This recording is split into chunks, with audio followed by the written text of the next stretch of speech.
안녕하세요, 여러분. 네, 오늘 함께 하나님의 말씀을 나누고자 합니다. 오늘은 먼저 성경을 좀 같이 읽고 그리고 시작하면 좋을 것 같아요. 로마서 5장입니다. 로마서 5장 17절부터 18절까지. 로마서 5장 17절부터 18절까지 말씀입니다.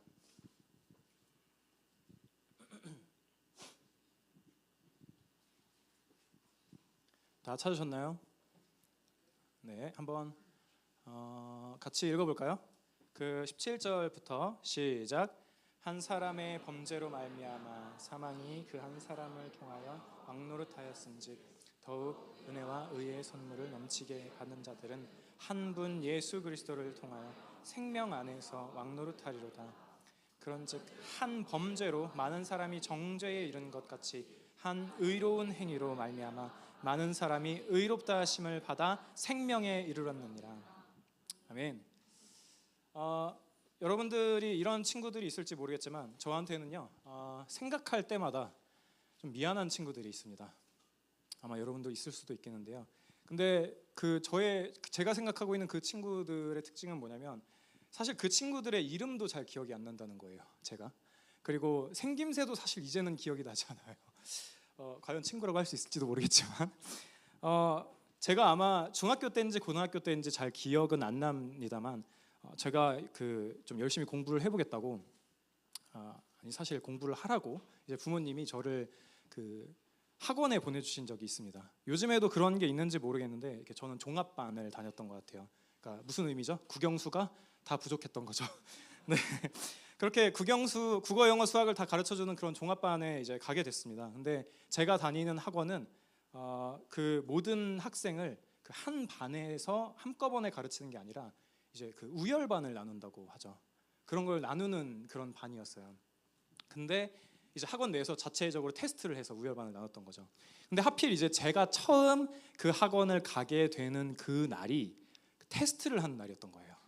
그러니까 이제 우등한 반과 이제 열등한 반을 나누는 그 테스트를 하는 그 역사적인 날이었던 거죠. 그래서 점수가 높은 사람들은 이제 우등한 반에 가서 더 높은 이제 성적을 이제 타겟으로 삼아서 하고 열등이라니까 괜히 또 제가 기분이 나쁜데 그 반에 있는 친구들은 이제 조금 더 점수를 더 올려봐라 약간 이런 느낌으로다가 우열반을 좀 나누곤 했었습니다. 그래서 저는 이제 간단하게 어쨌든 처음 왔으니까 사람들 앞에서 이제 인사를 하고 그 다음에 잘 알지도 못하는 친구들과 시험을 보게 된 거예요. 근데 그러고 나서 이제 문제가 발생했습니다. 어떤 문제냐면요. 여러분들 보실 때 어떻습니까? 제가 좀 여러분이 관상을 좀 보실 줄 아신다면 제가 좀 공부를 잘하게 생기지 않았습니까? 아니 제 과거를 아시는 분 말고요. 좀 모르시는 분이 대답해 주셨으면 좋겠는데. 네, 아마 예전에는 더 그랬던 것 같습니다. 더 뭔가 공부를 잘 할 것 같은 그런 인상을 제가 가지고 있었나 봐요. 그래서 같이 시험을 보는 친구가 그러니까 이제 조금 더 디테일하게 말하자면 저보다 훨씬 키도 크고 이제 덩치가 있는 친구가 이제 저에게 이제 인사를 먼저 와서 하더니만 이제 이따 시험을 볼 때 답을 좀 보여달라고 하는 거예요.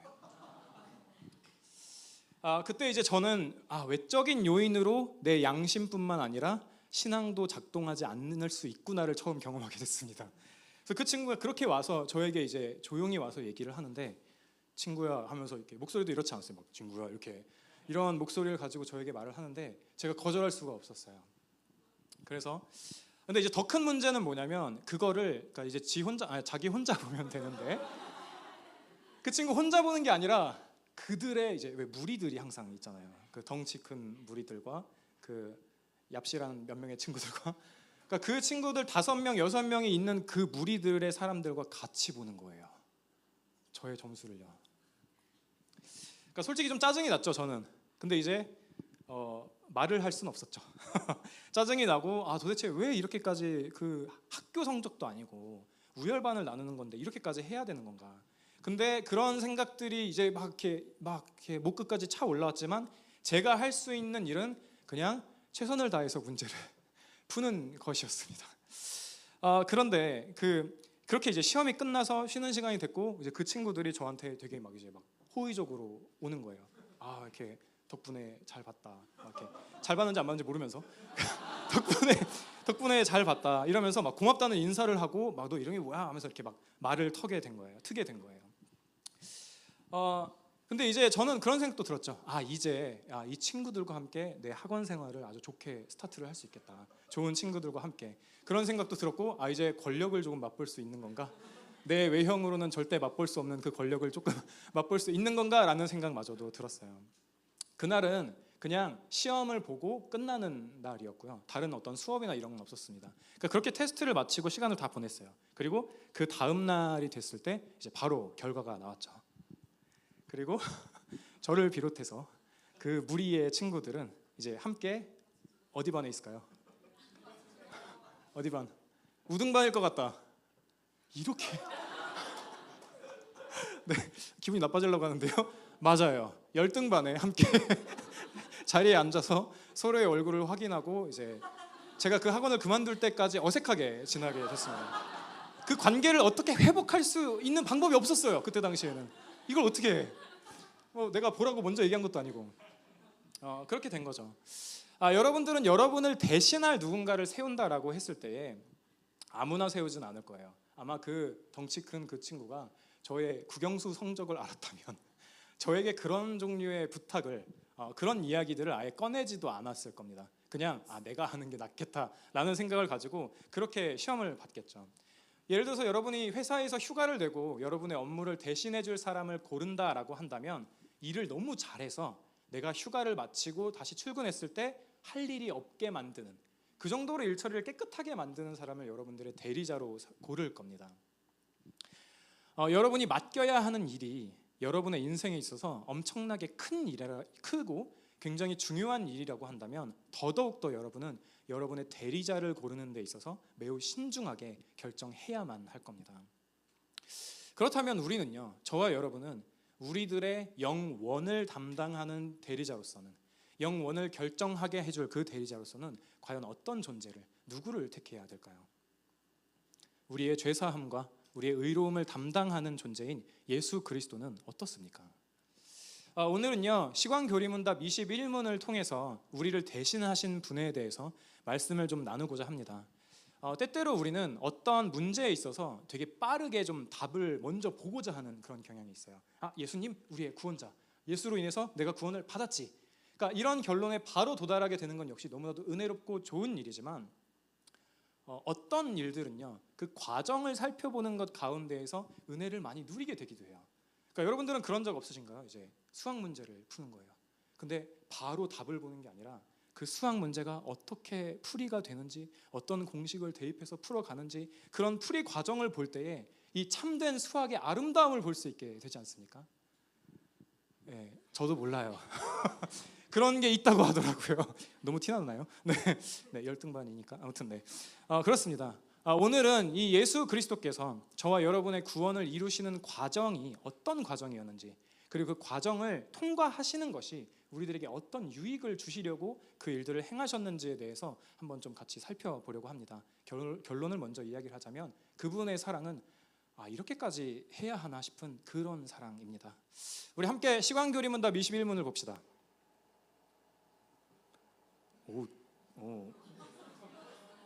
어색한데요? 네. 제가 문을 먼저 읽으면 답을 또 크게 같이 읽으면 좋겠습니다.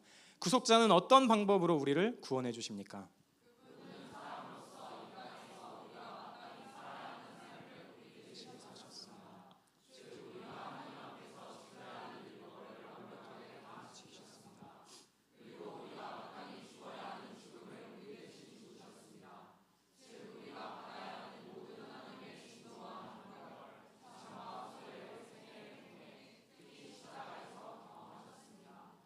네, 21문은요, 구속자가 우리를 구원하는 방법에 대한 이야기를 좀 하고 있습니다.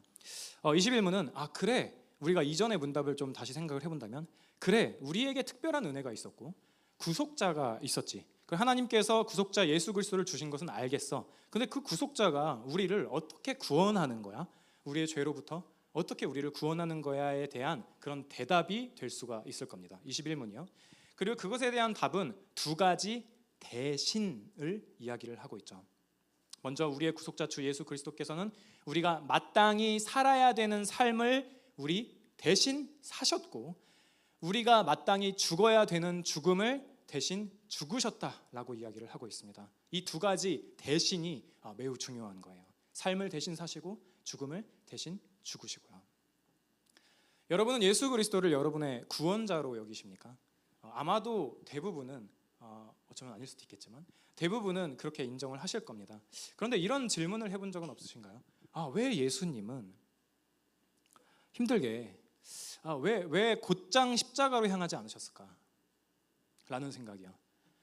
십자가에서 구원이 이루어졌다는 이야기를 우리는 많이 들어왔고, 그것이 복음이다라는 이야기들을 참 많이 들어왔는데, 왜 이 땅에서도 예수님께서 이 땅에서 태어나자마자, 혹은 그냥 바로 33살 먹은 성인의 모습으로 이 땅 가운데 오셔서 바로 십자가를 향하셨으면, 그러면 조금 더 하나님의 일이 빨리 이루어질 수도 있지 않았을까? 그런 생각들도 해볼 수 있죠. 아예 성인의 몸으로 와서 바로 골고다로 향해서 가고, 그러면 궁극적으로 이루고자 하시는 바를 보다 빨리 이룰 수 있지 않을까라는 그런 생각들이요.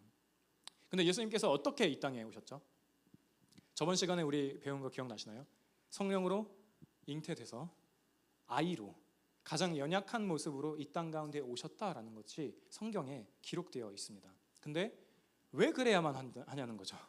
왜 그렇게 오셔야만 했냐라는 거죠. 그리스도께서는요, 저와 여러분의 죄를 위해서 죽으셔야 했을 뿐만 아니라 우리의 의를 위해서 살으셔야 됐습니다. 살아내셨어야만 했습니다.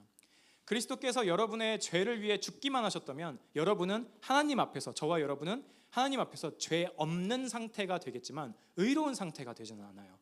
왜냐하면 의롭다라고 하는 것은 하나님의 법에 대한 복종으로만 얻을 수 있는 것인데, 우리는 그 법에 복종하기 위해서 한 것이 아무것도 없기 때문입니다. 형벌을 피할 수는 있지만 하나님의 사랑을 받는, 영원한 생명을 받는 그런 의로운 자가 될 수는 없다라는 거죠. 어떤 사람이 운전면허를 따서 이제 운전을 했다고 합시다. 앞에 이제 연주자매가 있는데 면허 있으신가요? 없군요. 아주 좋은 예가 될 수 있을 것 같아요. 네. 면허를 딱 땄습니다. 그리고 신나게 이제 자동차를, 아주 좋은 차를, 상상이니까 3억짜리 차를 샀어요. 그래서 내가 운전이 익숙하지 않아서 막 역주행을 하는 거예요. 12대 종과실. 아무튼 네, 보험 처리도 안 되는. 아무튼 네, 역주행을 하고 막 신호를 위반하고 벨트도 안 매고, 그래서 위험하게 막 운전을 하는데 그대로 경찰에 계속 다 걸리는 거예요. 그래서 이제 벌금을 어마어마하게 물게 된 거죠. 근데 그 연주가 또 돈을 열심히 벌어서 그 모든 벌금을 다 냈다고 합시다. 그러니까 잘못한 일에 대한 벌금을 다 해결해 버린 거예요. 근데 그렇게 되면 연주 자매는 무죄한 사람이 되겠죠. 더 이상 죄를 어떤 값을 치를 게 없으니까요. 그렇지만 그렇다고 해서 연주 자매를 향해서 베스트 드라이버라고 할 수는 없을 겁니다. 여전히 위험성 있는, 또 어디서 전봇대를 박을지 모르는 그런 위험성이 있는 그런 운전자라고 우리는 소개를 할 수가 있을 거예요. 하나님께서는요, 하나님의 명령에 대해서 완전한 순종을 요구하십니다. 영생을 얻기 위해, 하나님과의 바른 관계를 맺기 위해서 완전한 순종이 필요하다라고 그렇게 말씀하세요. 그리고 갈라디아서는 우리들에게 너희들의 행함으로 하나님께 인정을 받을 수 없어라고 말하면서 3장 10절에서 이런 이야기를 하죠. 물은 율법 행위에 속한 자들은 저주 아래에 있나니 기록된 바 누구든지 율법 책에 기록된 대로 모든 일을 항상 행하지 아니하는 자는 저주 아래에 있는 자라 하였습니다 라고요. 누구든지 율법 책에 기록된 대로 항상 행하지 아니한 자는 저주 아래에 있는 자다라는 말은 도대체 무슨 말일까요? 사람이 하나님의 저주를 피하려면 반드시 율법 전체를 항상 지켜야만 한다라는 걸 말해요. 율법을 이룸으로, 율법을 지킴으로 영원한 생명을 위해서는, 영원한 생명을 얻으려고 한다면 완전한 순종이 무조건 있어야만 한다라는 거예요. 그렇지 않다면 그 누구도 영원한 생명에 이를 수가 없다라고 그렇게 말씀하고 계시는 겁니다. 게다가 마태복음을 보면 예수님께서 율법을 어느 정도로 지켜야 하는지를 가르쳐 주시는 그런 장면이 나옵니다. 마태복음 19장 16절에서 22절입니다. 제가 좀 천천히 읽어드릴게요. 아마 여러분들이 알고 있는 내용일 겁니다. 어떤 사람이 주께 와서 이르되 선생님이여 내가 무슨 선한 일을 하여야 영생을 얻으리까? 예수께서 이르시되 어찌하여 선한 일을 내게 묻느냐? 선한 이는 오직 한 분이시니라. 내가 생명에 들어가려면 계명들을 지키라. 이르되 어느 계명이오니까? 예수께서 이르시되 살인하지 말라, 간음하지 말라, 도둑질하지 말라, 거짓 증언하지 말라, 내 부모를 공경하라, 내 이웃을 내 자신과 같이 사랑하라 하신 것이니라. 그 청년이 이르되 이 모든 것을 내가 지켰사온데 아직도 무엇이 부족하니까?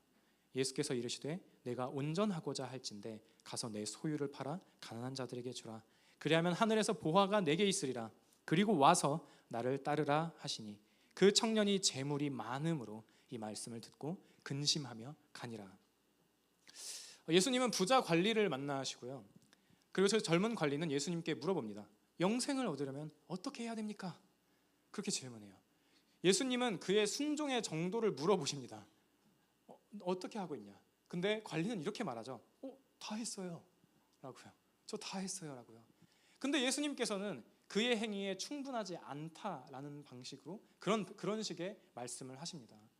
그러니까 이 짧은 이야기는요, 하나님의 율법이 요구하는 수준이 얼마나 높은지를 우리들에게 보여주고 있습니다.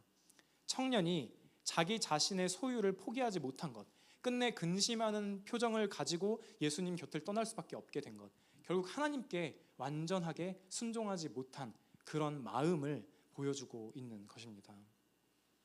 하나님께서 예수 그리스도를요, 이 땅 가운데 보내셔서 삶을 살게 하신 것을 보면 하나님의 구원 계획이 얼마나 치밀한지 우리는 알 수 있습니다. 그분의 태어남부터 생각을 해볼 수 있을 것 같아요. 저번 시간에 배웠던 것들을 다시 한 번 더 우리가 좀 생각을 해본다면 시황교리문답 19문을 보면요, 구속자는 어떻게 인간이 되셨습니까? 라고 물어보고 이렇게 답합니다. 하나님의 영원한 아들이신 그리스도께서는 성령의 능력으로 잉태되어 동정녀 마리아의 몸에서 태어나셨습니다. 그분은 이 땅에 오실 때 우리와 똑같은 연약한 몸으로 오셨지만 죄는 없으십니다 라고 이야기를 하고 있죠. 19문의 답은 모두 다 중요하지만 특히 우리가 생각해 봐야 될 부분은 그분이 성령의 능력으로 잉태돼서 동정녀 마리아의 몸에서 태어났다라는 점, 그래서 죄가 없는 분이다라는 것을 조금 더 생각해 볼 필요가 있습니다. 일반적으로 저와 여러분들이 태어나는 방식으로 태어나지 않으시고 성령으로 잉태됐다라는 거죠.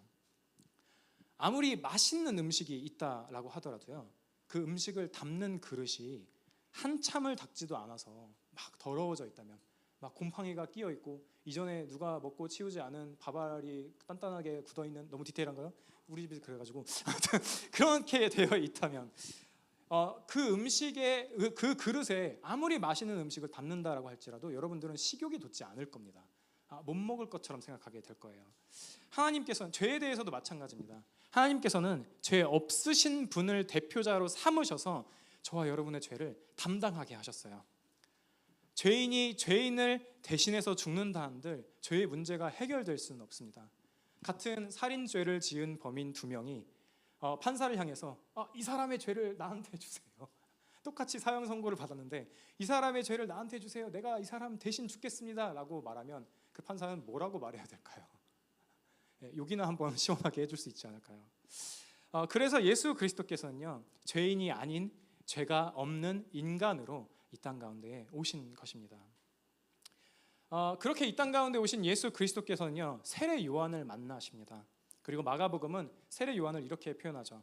1장 4절입니다. 세례 요한이 광야에 이르러 죄사함을 받게 하는 회개의 세례를 전파하니, 죄사함을 받게 하는 회개의 세례를 전파하니라고 이야기를 하고 있어요.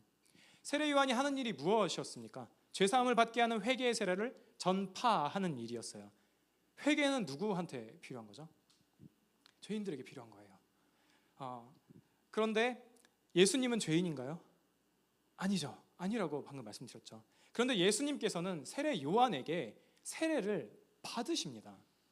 마태복음에서 요한은 세례를 받으시려고 나오는 예수님을 말려요. 3장 14절에서 요한이 말려 이르되 내가 당신에게서 세례를 받아야 할 터인데 당신이 내게로 오십니까? 어떻게 이런 일이 있을 수가 있습니까? 라고 이렇게 얘기를 한단 말이에요. 그런데 예수님께서는 꿋꿋이 세례를 받으십니다. 왜 그러셨을까요? 회개가 필요 없으신 분께서, 회개는 죄인들에게만 필요한 건데 의인인 그분께, 회개가 필요 없으신 그분께서, 죄사함이 필요 없으신 그분께서요, 세례를 받으심으로 죄사함이 필요한 하나님의 백성과 자기 자신을 동일시하시는 거예요. 마치 죄인처럼, 죄인의 모습으로 이 땅 가운데 오셔서 세례를 받으신 거죠. 예수님께서 스스로 죄인인 저와 여러분들과 자신을 동일하게 여기신 거예요. 또 갈라디아서 4장 4절을 보면 때가 참에 하나님이 그 아들을 보내사 여자에게서 나게 하시고 율법 아래에 나게 하신 것은, 여기서 율법 아래를요 공동 번역을 보면 조금 더 뉘앙스를 잘 살려서 율법의 지배를 받게 하시어라고 그렇게 번역을 하기도 합니다. 율법의 지배를 받게 하시어. 그리스도께서는 율법의 지배 아래에서 나셨습니다. 그리고 완전하게 율법에 순종하심으로 구원자로서의 자격을 갖추셨어요. 예수님께서는 베드로전서에서 말하고 있는 것처럼 너희가 알거니와 너희 조상이 물려준 헛된 행실에서 대속함을 받은 것은 은이나 금같이 없어질 것으로 된 것이 아니요 오직 흠없고 점없는 어린 양 같은 그리스도의 보배로운 피로 된 것이니라. 여기서 말하고 있는 것처럼 흠없고 점없는 그런 어린 양으로서의 자격을 갖추게 되신 겁니다. 이 땅 가운데에서 예수 그리스도께서는요 하나님의 말씀을 기쁨으로 순종하셨습니다. 모든 것들이 조성되기 전에, 모든 것들이 만들어지기도 전에 하나님을 사랑하셨던 예수님께서는요 하나님을 사랑하고 그의 형상을 닮은 이웃을 사랑하셔서 하나님의 율법을 다 지키셨습니다. 저와 여러분의 의로움을 얻기 위해 살아야 되는 삶을요 예수께서 대신 사신 거예요. 하지만 예수님의 이 완전한 순종은요 율법을 지킴에서 끝나지 않았습니다. 그리스도께서는 이 땅 가운데에서 자기 자신을 낮추심으로 저와 여러분이 겪어야 되는 죽음을 겪으셨어요. 이 땅에 오셔서 죄의 결과로 주어지는 그러한 일들을 겪으셨습니다. 죄의 결과가 무엇입니까, 여러분? 아담과 하와가 선악과를 먹음으로 세상에 죄가 들어오고 그로 인해 온 세상은 하나님의 진노와 형벌, 비참과 소외가 가득하게 되었죠. 예수 그리스도께서는 죄로 인해 황폐해진 이 땅 가운데 오셨고요.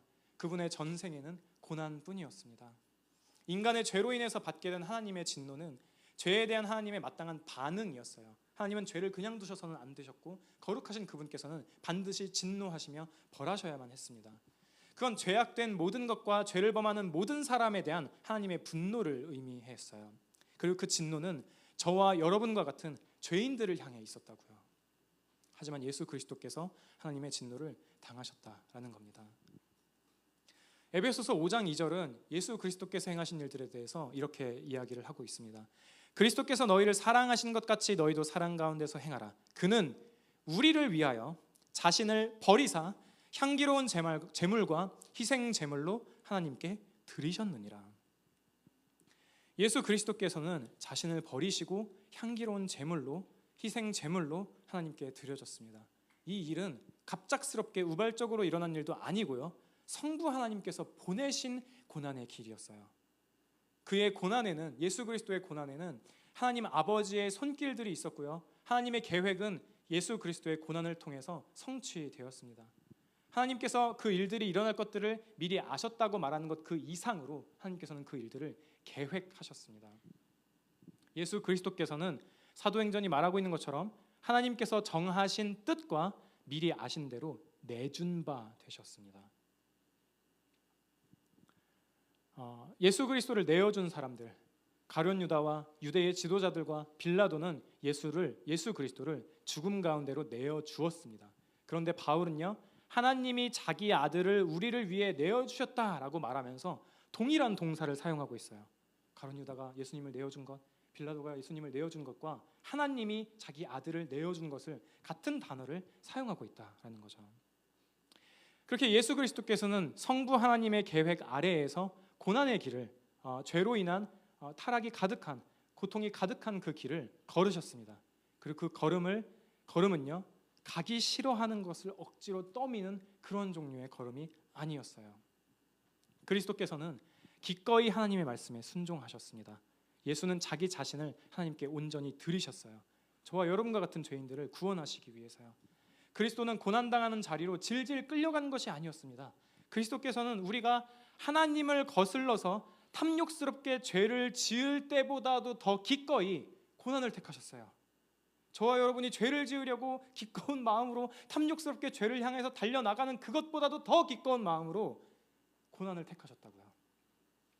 예수 그리스도께서 이 땅 가운데서 율법을 지키심으로 저와 여러분을 위한 의를 준비하시고 우리를 위해 고난 당하시고 십자가를 지심으로 우리의 죄를 속하셨습니다.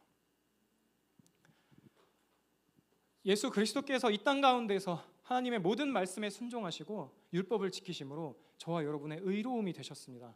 그렇기 때문에 예수 그리스도께서는요, 비참과 소외 가운데에 빠져있는, 죄로 인해서 죄책감에 빠져있는, 죄의 책임으로 인해 영원한 죽음 앞에 있는 저와 여러분과 같은 이들에게 이렇게 말씀하실 수 있는 거예요.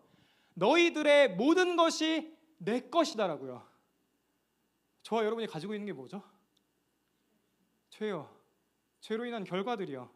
죄로 인한 비참함과 죄책감이요. 죄를 어찌할 수 없는 마음들이요. 사람들과 하나님께 용납될 수 없는 본질적인 문제들이요. 내 안에 있는 공허한 마음들, 그 무엇으로도 채울 수 없는 그러한 것들, 그 어떤 우상을 열심히 섬긴다고 한들 채워질 수 없는 그런 것들요.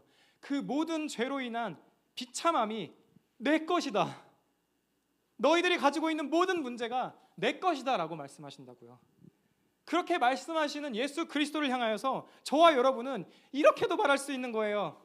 예수님, 예수 그리스도요, 나의 주님, 당신의 모든 것이 내 것입니다. 당신의 모든 것이 내 것입니다라고요. 예수님이 가지고 계신 것이 무엇입니까? 예수 그리스도께서 이 땅 가운데서 이루신 것이 무엇입니까? 완전한 순종을 통해서 얻으신 의로움, 완전한 순종으로 이루신 영원한 생명, 그 모든 것이 내 것입니다라고요. 우리는 예수님을 향해서 그렇게 말할 수 있다는 거예요. 자신 있게 말할 수 있는 거예요. 우리는 믿음으로 그렇게 고백할 수 있는 거예요. 여러분, 한 주간의 삶을 실패하셨습니까? 아니면 지금까지의 여러분들의 삶이, 여러분들의 신앙생활이 완전히 망했다고 생각하십니까?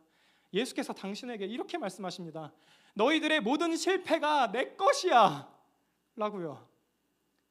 그러니 여러분, 우리 예수님께 이렇게 고백합시다. 예수님, 당신의 모든 것이 내 것입니다. 당신의 모든 승리가 내 것입니다. 당신의 부활이 내 것입니다. 당신이 이루신 영원한 생명이 내 것입니다. 당신이 율법을 지킴으로 이루신 그 의로움이 내 것입니다라고요. 우리는 믿음으로 그렇게 고백할 수 있습니다, 여러분. 그리스도 예수 안에서 이제 저와 여러분의 모든 과거는요, 우리들의 죄가 아니라 예수 그리스도의 죽음이 되었고, 우리들의 현재는 우리들의 삶이 아니라 그리스도의 삶이 되셨으며, 그리스도의 삶이 되었으며, 우리의 미래는요, 우리들의 의로 인한 것이 아니라 그리스도의 의로 인하여서 우리들에게 주어지게 되었습니다. 저와 여러분은 이 진리를 어떻게 누릴 수 있습니까? 이게 정말 사실이라면 우리는 어떻게 살아갈 수가 있겠습니까? 그리스도께서 우리가 해야 할 모든 율법을 다 지키셨기 때문에 더 이상 하나님의 말씀을 뒤로 이제 치워버릴 수 있는 걸까요? 이제 더 이상 이웃 사랑 안 해도 되는구나. 이제 합법적으로 소그룹을 짤 수 있겠구나. 갑자기 저렴한 단어를 쓰고 있죠. 그렇지 않습니다, 여러분. 그리스도께서 우리가 지켜야 할 하나님의 말씀을 다 지키시고 우리에게 그 의로움을 주신 것은요, 우리로 하여금 다시 할 수 있는 이유가 되게 합니다. 하이델베르크 요리문답 60문은요, 당신은 어떻게 하나님 앞에서 의롭게 됩니까? 라는 질문에 대해서 이러한 이야기를 합니다. 오직 예수 그리스도에 대한 참된 믿음으로만 됩니다. 비록 내가 하나님의 모든 계명을 크게 어겼고 단 하나도 지키지 않았으며 여전히 모든 악으로 향하는 성향이 있다고 나의 양심이 고소하지만, 하나님께서는 나의 공로가 전혀 없이 순전한 은혜로 그리스도의 온전히 만족해 하심과 의로움과 거룩함을 선물로 주십니다. 하나님께서는 마치 그로 인한 결과로 하나님께서는 마치 나에게 죄가 전혀 없고 내가 죄를 짓지도 않은 것처럼 실로 그리스도께서 나를 위해 이루신 모든 순종을 내가 직접 이룬 것처럼 여겨주십니다. 오직 믿는 마음으로 나는 이 선물을 받습니다라고 그렇게 답을 마치고 있습니다. 하나님께서는 저와 여러분들이 하고 있는 부족한 순종을요, 그리스도께서 하신 순종처럼 여겨주십니다. 그러니 우리는 다시 할 수 있는 거예요. 순종하는 가운데에서 실패했습니까? 여러분들이 경건 생활하는 것들이 계속 망하고 있습니까? 월요일 잠깐 하다가 더 이상 진척이 되지 않고 있습니까? 기도를 하려고 하는 것들 자리에 앉아보려고 하지만 계속 실패하고 있습니까? 여러분, 다시 할 수 있습니다.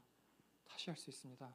우리들의 부족한 순종, 하나님의 말씀을 지키기 위해 몸부림치는 그 모든 그것들을 예수 그리스도께서 자신이 한 순종처럼 온전하게 여겨주시기 때문이에요.